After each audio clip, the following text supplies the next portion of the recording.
Al- Alhamdulillah alladzi khalaqal mauta wal hayata liyabluwakum ayyukum ahsanu amala. Asyhadu an la ilaha illallah wa asyhadu anna Muhammadan abduhu wa rasuluh. Allahumma sholli ala Muhammad wa ala ali Muhammad kama sholaita ala Ibrahim wa ala ali Ibrahim innaka Hamidum Majid. Amma ba. Sahabat kalian kembali jumpa lagi dalam acara Salam Fajar pada hari Rabu. Pagi ini sampai pukul 6 nanti kita akan bahas tema nisbah antara wakaf produktif dengan instrumen investasi syariah ya, atau instrumen investasi yang islami ya. Baik, bicara tentang wakaf, istilah ini sebetulnya tidak ada dalam Al-Quran, tetapi dasarnya di Al-Quran memakai istilah bir ya, birun atau albir ya. Dua ayat paling enggak, yang pendek itu di Ali Imran 92 ayat 92, lalu jabaran agak rinci di Al-Baqarah ayat 177 ya. Jadi kalau di Ali Imran ayat 90 itu laisal birra antuwallu wujuhakum, oh bukan, uh, lantanalul birra hatta tunfiku mimma tuhibbun ya. Jadi kalian tidak akan pernah sampai pada bir birun tadi atau biron kecuali mau menginfakkan dari harta yang paling kalian cintai ya, atau harta yang kalian cintai itu. Jadi di sana digambarkan sebagai infak dari harta yang kita cintai. Tapi semua tafsir menyebutnya ini wakaf ya. Wakaf itu artinya sedekah jariah, sedekah yang pahalanya mengalir terus menerus sampai kita wafat berpuluh tahun, ratusan tahun juga pahalanya mengalir terus ya. Kalau di rinciannya itu agak panjang di Al-Baqarah 177. Itu tadi yang laisal birra antu walu wujuhakum kibalal masyriki wal maghrib. Bukanlah kebajikan mutlak, ya, bukanlah birrun itu kalian menghadapkan wajah ke, maksudnya menghadap Allah ke timur atau ke barat gitu. Lalu nanti ada urean, dari sisi keimanan ada lima hal, lalu delapan hal dari sisi infak, berdasarkan harta yang kita cintai tadi, lalu ada empat dari sisi karakter atau akhlak ya. Nah, yang delapan itu dua diantaranya itu ibadah wajib, yaitu sholat, menegakkan sholat, zakat mal. Enam yang lain itulah yang masuk di situ. Dari si kaitan dengan harta ya. Wa'at itu di tengah ayatnya, wa'atal mala ala hubbihi zawil qurba wal yatama wal masakina wabna sabili wasa'ilina wa firriqab. Baru setelah itu wa masalah wa atas zakah. Jadi ini di luar zakat, yaitu menginfakkan atau memberikan dari harta yang kita cintai. Dimulai dengan kepada zawil kurba, wal yatama, wal masakin, itu kepada karib kerabat dekat, kepada anak-anak yatim, kepada orang miskin, dan seterusnya. Ada enam golongan. Jadi kalau di hadis sahih sendiri disebut dengan istilah sodakoh jariah tadi. Nah, prakteknya itu dimulai dengan seorang sahabat, yaitu sahabat besar ya Umar bin Khattab radhiyallahu an, itu waktu itu mewakafkan kebun kurma di Khoibar ya. Jadi itu sejarah awalnya ya. Kemudian kalau arti katanya secara etimologis wakaf, wakaf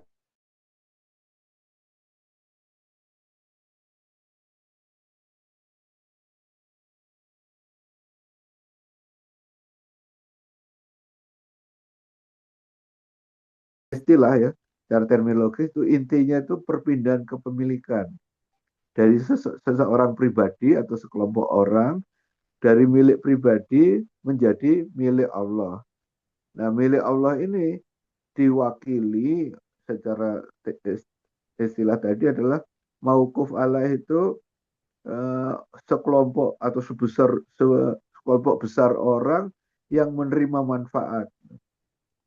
Jadi perpindahan dari milik perseorangan menjadi milik, ditahan lalu diinfakkan atau disedekahkan menjadi milik Allah yang wujud nyatanya itu hak Allah itu diterima mauquf alaihnya oleh sejumlah besar orang. Jadi ada manfaat sosial, kepentingan sosial yang jangka panjang ya, yang disesuaikan sesuai dengan rambu-rambu syariat ya, syariat Islam ya. Nah, adapun jenisnya nanti itu bisa selama-lamanya, bisa berbatas waktu. Jadi wakaf itu tidak harus selama-lamanya, bisa berbatas waktu selama 10 tahun atau 5 tahun atau 2 tahun. Tapi selama-lamanya tentu ya juga dianjurkan. Kemudian jenis yang lain itu dari sisi mauquf alaih ya, penerima manfaatnya itu bisa anggota keluarga, itu namanya wakaf ahli. Jadi anak cucu maksudnya. Tapi bisa juga masyarakat luas, satu RW, satu kelurahan, satu kabupaten, satu ya, dan kalau seumumnya begitu wakaf khairi, wakaf kebajikannya.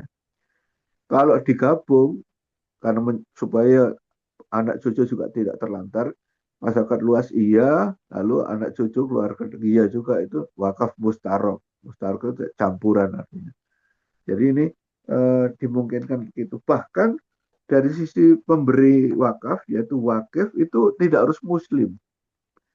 Ini sama dengan infak ya, sama dengan sodako dari non muslim ya, orang-orang kufar, orang kafir pun diizinkan gitu.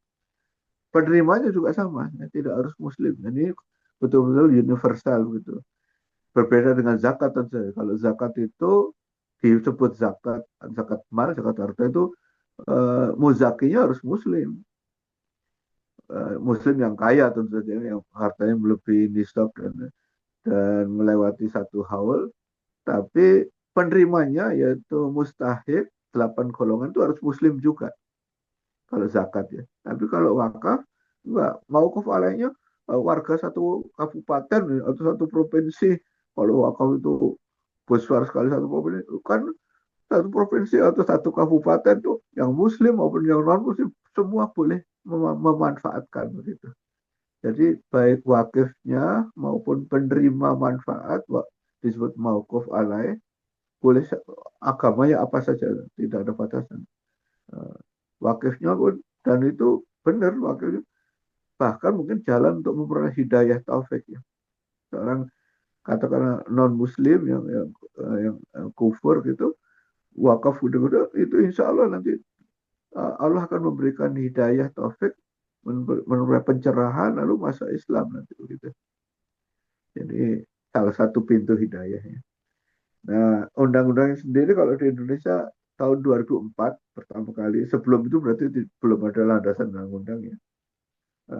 Kemudian wakaf ini tentu saja diupayakan produktif ya, walaupun nanti yang wakaf produktif itu nanti terutama yang uang ya, terutama kalau benda. Nah ini bukan berarti tidak boleh produktif, benda itu tergantung apa penanggung jawab lah. Penanggung jawab itu disebut nazir ya, pemelihara ya. Nazir wakaf itu memang harus mengerti bisnis, harus kreatif sehingga tidak apa ya, tidak menganggur.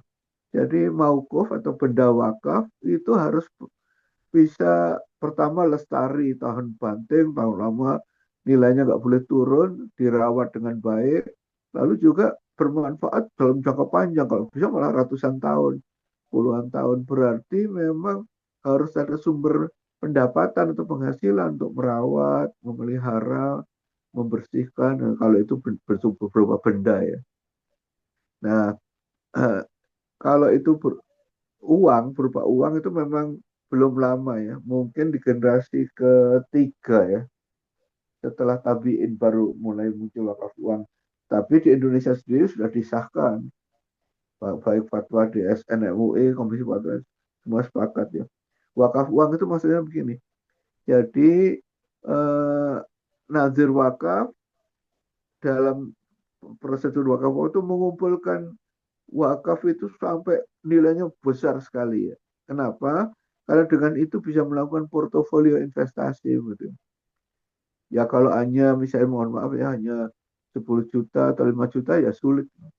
Tapi kalau mulai katakanlah 100 juta, 500 juta, apalagi 1 miliar atau 20 miliar atau apalagi 1 triliun, maka Nazir Wakaf itu bisa melakukan portofolio investasi.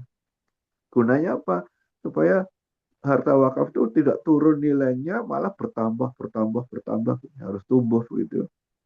Jadi portofolio investasi kan sering disampaikan jangan letakkan telurmu di satu keranjang.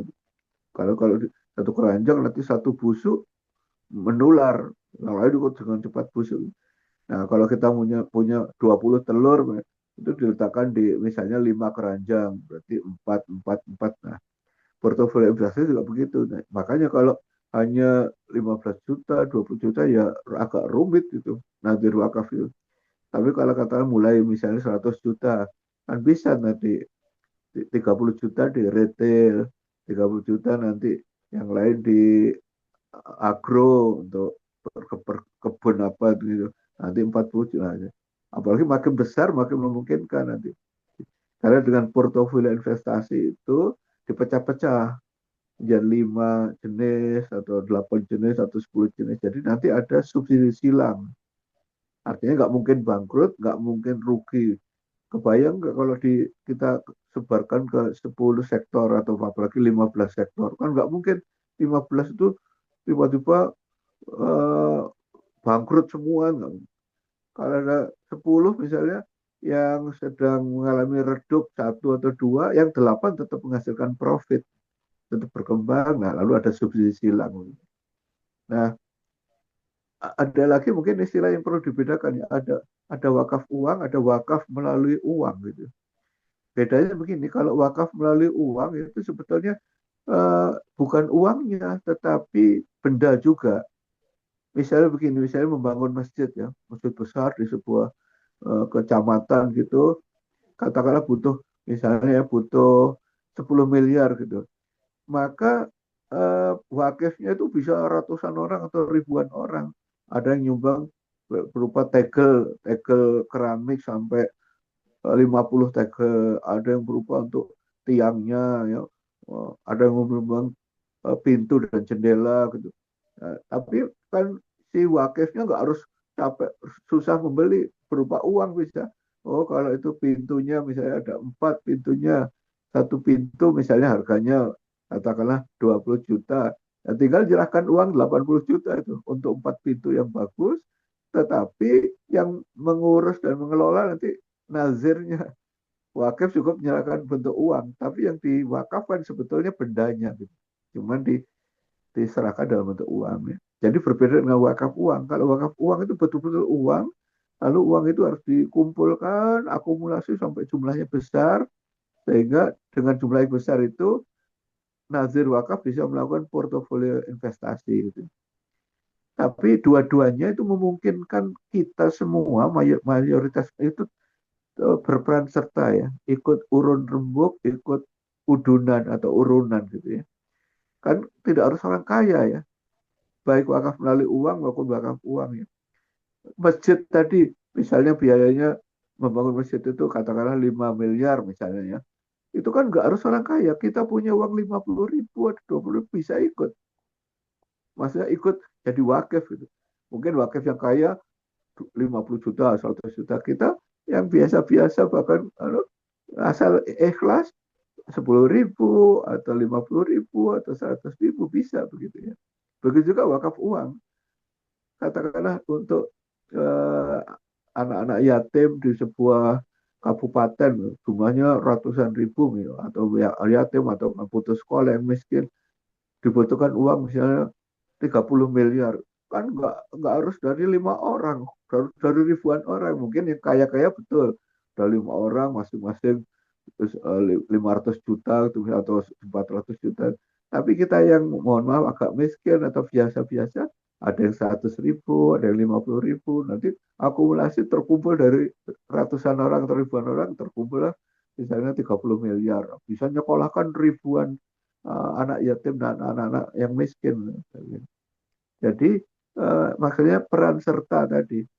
Walaupun tentu kalau secara tradisional biasanya dulu satu pesantren, satu bangunan sekolah atau masjid dari satu orang atau dua orang ya.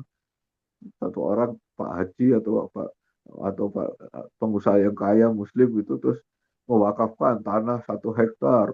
Oh, ini pokoknya nilainya sampai katakanlah misalnya 800 juta dari satu orang itu bisa. Tetapi yang jelas secara teknis itu kita semua masing-masing bisa terlibat. Jadi wakif dalam tanda petik, lalu memperoleh manfaat, pahalanya mengalir terus-menerus. Walaupun sampai kita mati mengalir terus. Selama itu lestari dan bermanfaat. Terbayang nggak kalau membangun sebuah masjid berapa miliar pun, kita misalnya hanya 1 juta. 1 juta itu misalnya jadi katakanlah 3 meter persegi lantai begitu ya. Lantai. Tapi itu selama diinjak-injak banyak jamaah lewat sampai ratusan tahun, pahalanya mengalir terus. Kita sudah wafat, mengalir terus ke alam kubur, sampai ke alam akhirat ya. Jadi dalam tanda petik tidak harus orang kaya. Kalau muzaki sering, wah ini muzaki potensial kaya, zakatnya pun 1 miliar, ada 800 juta. Tapi muzaki yang kecil-kecilan juga ada kan, pas-pasan di nilai nisab misalnya. Tetapi kalau wakaf lebih luas lagi. Dalam tanda petik orang agak miskin pun bisa asal ikhlas ya. Mau katakanlah jualan sehari-hari di kaki lima apa ada ikut mewakafkan kalau itu masjid atau apa MCK umum gitu wakafkan 10 genting saja. 10 genting berapa atau 5 bahkan 5 genting udah pahalanya kan mengalir terus selama itu berdiri ratusan tahun dimanfaatkan oleh masyarakat luas ya mauquf alaih. Jadi inilah jadi harus kreatif dan mengerti bisnis memang nazir wakafnya gitu. Jadi setiap wakaf baik benda maupun jasa maupun uang tadi itu harus pertama berusia lestari atau awet atau abadi gitu. Kemudian yang kedua ya harus berkembang, harus tumbuh. Jadi tugas nazir itu bagaimana tidak bangkrut, bagaimana tidak rusak, bagaimana tidak usang. Jadi harus terus kreatif sehingga itu selama itu wujudnya berkembang terus, maka ribuan wakif atau berapa ratus wakif itu sudah wafat sebagian besar tetap dapat pahala mengalir terus menerus. Jadi itulah disebut sedekah jariah tadi. Jadi dengan ini wakaf itu menjadi sesuatu yang sangat penting ya. Bahkan dapat dikatakan walaupun ini sunat saja nggak sampai wajib itu menjadi pendamping atau duit tunggal dengan zakat. Zakat mal atau zakat harta itu wajib atas yang kaya ya, yang melebihi hartanya melebihi 1 nisab dan seterusnya begitu. Sementara wakaf itu sunat muakkad. Jadi sangat dianjurkan siapapun boleh terlibat jadi wakif. Nah, dengan begitu ini akan memutar roda perekonomian, akan menjadi pintu apa jaminan sosial ya. Jaminan sosial itu bisa dari wakaf kalau itu. Bahkan kalau kita analisis ya banyak negeri-negeri dari Asia Tenggara sampai Maroko ya, melalui Asia Selatan, Timur Tengah. Waktu krisis moneter besar tahun 1998-1999 ada serangan FAD melalui mata uang ya oleh George Soros dan kawan-kawan kita kolaps ya, sampai Pak Harto harus turun dan sebagainya ganti Orde Baru berakhir kan itu negara-negara tertentu yang mayoritas kaum muslimin di Timur Tengah terutama itu selamat karena Wizaratul Auqaf ya. Jadi Kementerian Wakafnya asetnya begitu besar sehingga bisa menahan serangan mata uang ini negaranya tidak kolaps. Nah Indonesia waktu itu ya kita termasuk yang kolaps ya. Kolaps itu maksudnya nilai rupiah yang dari $1 waktu itu masih dijangkarkan ke dolar semuanya $1 itu tadinya 2.600-an lah sekitar itu 2000, di bawah Rp3.000 pokoknya tiba-tiba terus melonjak-melonjak sampai waktu Pak Harto menyatakan berhenti sebagai presiden itu $1 itu 21.000. Yang sejak saat itu tuh setiap presiden penerus tuh susah payah menaikkan nilai rupiah, menurunkan nilai dolar dari sisi kurs mata uang ya, kekuatan eh, kekuatan nilai mata uang rupiah lah kata. Yang paling berhasil kan Presiden Habibie waktu itu sampai berhasil menurunkan $1 itu tidak kembali pada nilai semula, tapi kursnya ke rupiah atau rupiahnya itu $1 sekitar 5.000 berapa ratus gitu. Setelah itu wah, naik lagi, maksudnya rupiah turun lagi, dolar naik, nggak ada satu presiden. Sudah Pak Habibie semuanya gagal, bahkan sampai menembus angka psikologis 10.000, 15.000, pernah di atas 16.000, di atas 17.000 satu US dollar. Jadi presiden yang hebat dari sisi itu Pak Habibie. Tapi maksud saya adalah kekuatan wakaf itu bisa menahan kedaulatan keuangan dan ekonomi sebuah negara. Kalau waktu itu kita yang paling parah. Jadi Republik Indonesia itu paling parah. Mata uang yang lain udah pulih pelan-pelan gitu, kita yang paling lama uh, sampai sekarang ya belum pulih ya. Walaupun sekarang sudah ada perdagangan internasional itu tidak selalu pakai dolar ya. BRICS itu Brazil, Rusia, India, Cina yang merintis BRICS itu sekarang berdagang menolak dengan dolar, dengan mata uang lain. Ini ada peluang ya.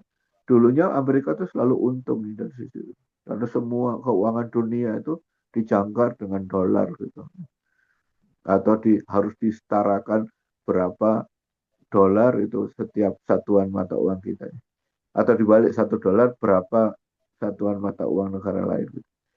Baik, jadi saya rasa begitu ya. Jadi berarti kembali lagi wakaf itu hendaknya produktif gitu. Jadi produktif itu dalam arti tidak boleh nilainya statis, apalagi turun. Gitu. Nah, disitulah tantangan untuk nazir wakaf ya sebagai pemegang amanat. Nazir wakaf sendiri itu sebaiknya berbadan hukum memang, walaupun pribadi juga diizinkan undang-undang wakaf itu. Tapi yang terbaik berbadan hukum itu bisa yayasan, bisa perkumpulan, bisa ya. Jadi dan basisnya itu ya bisa organisasi atas nama jamaah masjid, atas nama komunitas tertentu atau mungkin barangkali kalau di rantau misalnya ada sebuah nadir waka berbasis kota atau suku sehingga nanti mahasiswa yang merantau itu mauquf alaihnya nanti menerima beasiswa. Dan misalnya begini, misalnya para perantau Minang saja ya, itu katakanlah membentuk entah yayasan apa.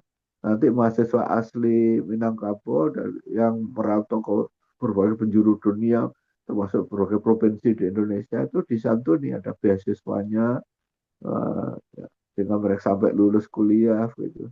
Ya, lalu dari mana sumbernya? Dari para orang kaya atau yang anggota suku itu yang dimanapun ya, para pengusaha, dari wakif yang terus, sehingga nazir wakafnya itu yayasan apapun nanti kan seringkali berdasarkan kesukuan itu untuk itu tadi putra daerah yang merantau ke tempat lain jangan sampai putus kuliah, jangan sampai kelaparan.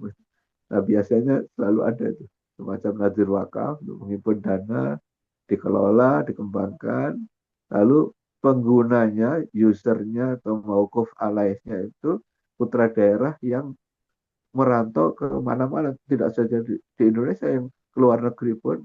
Nah diharapkan nanti setelah sukses, lulus, lalu balik kembali ke tempat asal, memberikan kontribusi untuk pembangunan. Jadi ini bagus juga, tapi dan hebatnya itu kalau yang pemetik manfaat tadi tidak harus Muslim, apapun agamanya, asal dia misalnya cinta tanah air, cinta tempat asal gitu, dibiayai.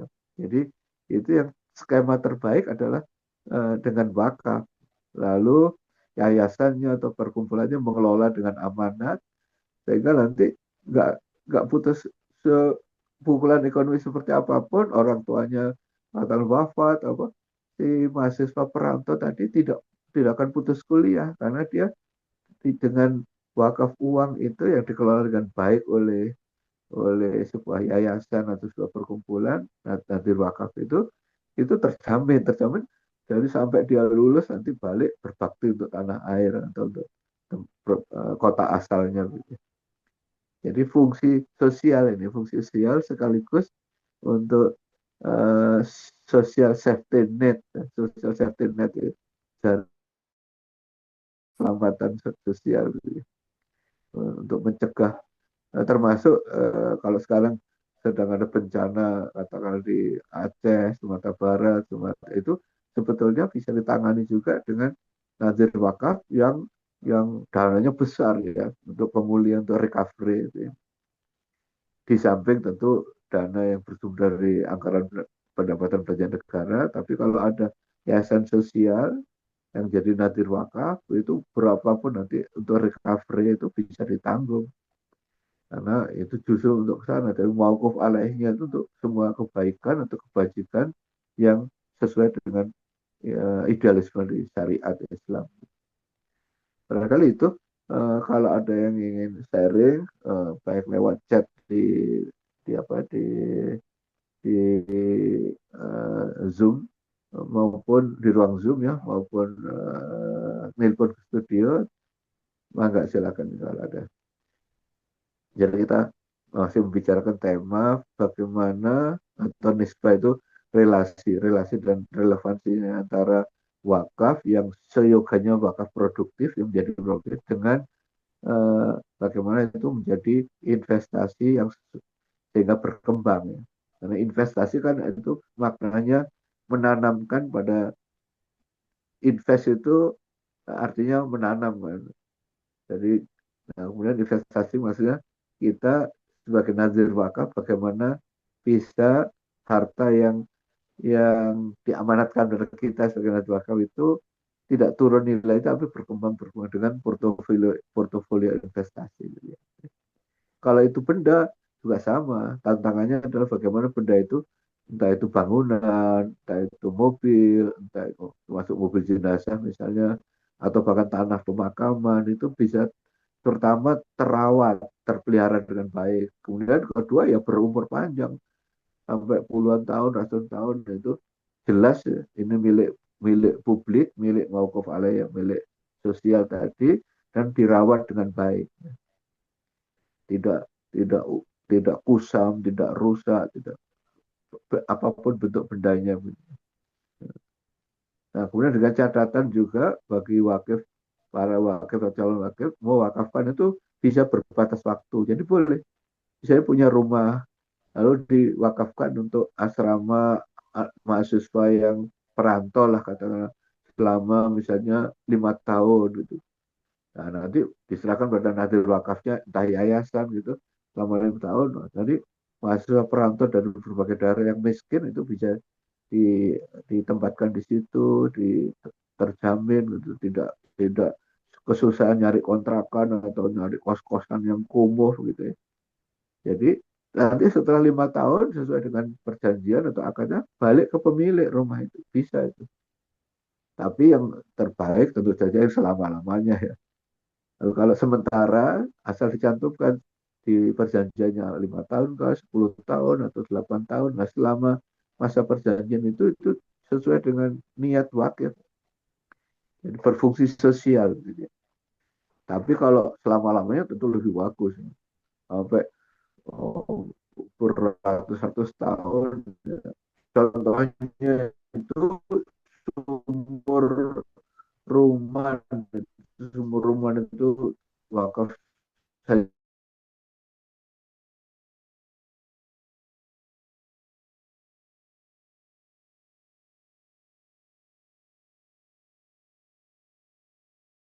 di Mekah sampai sekarang itu masih menghasilkan. Jadi nazir wakafnya itu turun temurun amanat sampai sekarang tuh setiap jamaah haji dari Mekah pada musim haji dibagi rata itu bisa memperoleh sampai sekitar 5 juta sampai 7 juta rupiah yang bisa untuk tambahan uang saku untuk oleh-oleh dibagi pada berapa ratus ribu jamaah dari provinsi Aceh. Jadi itu jamaah haji asal Aceh hampir 300 tahun yang lalu lah, mewakafkan tanah di Mekah sana, namanya Haji Bugak. Nah itu wakafnya sudah berumur hampir 300 tahun. Sekarang sudah jadi sebuah hotel di sana, hotel syariah ya pokoknya di Mekah. Nah itu hasil hasil dari pengelolaan hotel secara profesional tadi itu bermanfaat untuk para mukimin asal Aceh atau perantau asal Aceh atau jamaah haji asal Aceh. Gitu ya. Ya memang akadnya dulu begitu. Gitu. Jadi atau seumumnya Melayu kalau kalau untuk yang tinggal di sana. Jadi disebutkan eksplisit itu ya. Jadi artinya sampai berumur ratusan tahun ya. Asal ya tentu nazirnya yang hebat ya. Nazirnya berarti entah itu lembaga atau beberapa orang itu pertama amanat luar biasa, kemudian kreatif, yang ketiga lalu mereka sudah wafat itu penggantinya itu mungkin anaknya atau sahabatnya, tapi pokoknya masih turun temurun dikelola secara profesional sehingga berkembang terus. Jadi yang dalam hal ini yang mauquf alaihnya itu terutama jamaah haji asal Aceh, tapi bisa juga yang di luar itu baik yang sedang studi atau mungkin umroh kalau khawatir kehabisan bekal itu nazir wakaf di Mekah yang mengelola wakafnya Haji Bukak itu akan terbuka untuk memberikan bantuan. Jadi artinya ini betul-betul kalau kita sebut berarti instrumen investasi akhirat. Jadi dengan wakaf itu tabungan kita atau investasi kita untuk di akhirat berapapun asal ikhlasnya berupa benda yang tahan lama begitu atau berupa uang itu ya tentu semampu kita ya. Tapi tidak harus kaya raya, tidak harus ratusan juta, mau skalanya belasan juta atau jutaan atau mungkin ratusan ribu, itu berapapun itu pahalanya akan mengalir terus sampai kita wafat puluhan tahun, ratusan tahun ya. Jadi haji wakaf sumber ruman itu terhadap sahabat Utsman bin Affan ya sebagai wakifnya. Utsman bin Affan kan wafat 1400 tahun lalu. Selama 1400 tahun ini pahalanya mengalir terus pada kubur sahabat Utsman bin Affan. Nanti di akhirat juga. Jadi terbayang aja yuk. Ada wakaf termasuk apa kebun kurmanya Umar bin Khattab di Khaybar itu kan masih menghasilkan ya.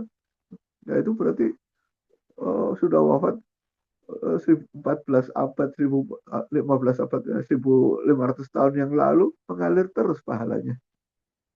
Luar biasa jadi ini. Baik, saya rasa ini sudah, kalau masih ada, kita lihat ya, ada yang di ruang chat. Kalau belum ada, kita, oh belum ada ya. Baik ya, jadi eh, waktunya tinggal berapa menit lagi. Tapi dia itu tangan di surga. Jadi usaha tentu dia dia itu yang makanan atau limpahan dan penyintas korban banjir landang di Sumatera Barat dan Aceh tiga pintu itu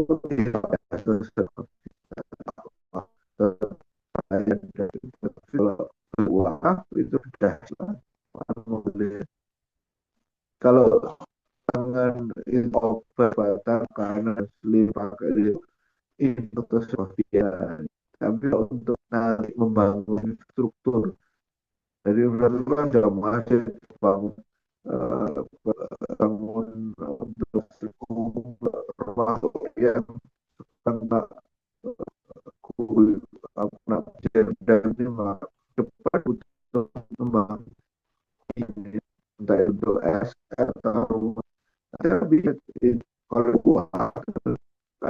kemudian mereka begitu bertiga sampai beberapa santai. Jadi kita kemudian itu provinsi itu ya bahwa saudara biasa ya antaranya bisa wakaf tapi wakaf nanti setelah Yesus lalu lokasi pun rumah di belakang masjid lah itu tapi berkan jadi wakil tahu dari harus kita mau suci mau tetap bisa bagus dan pasti mengalir terus kita wafat sudah ratusan tahun nanti selama itu terus gedung sholat berdiri apa lagi harus kita berapa mau maju satu mobil dia wakafnya 100 juta atau 100 juta berusaha itu tak perlu biasa di era terus tangan paha itu akan lebih kita tinggal 2 menit 3 menit tapi ingin sharing mendengar soal lewat bisa tidak ke 20 juta ya saya ingin melakukan di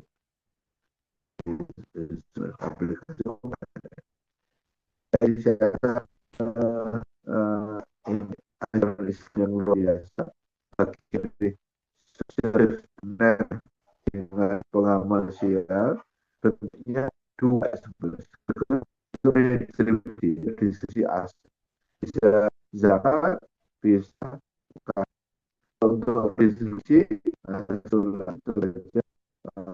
kuasa sih untuk internal tapi secara fungsional itu zakmal yang wajib dengan satu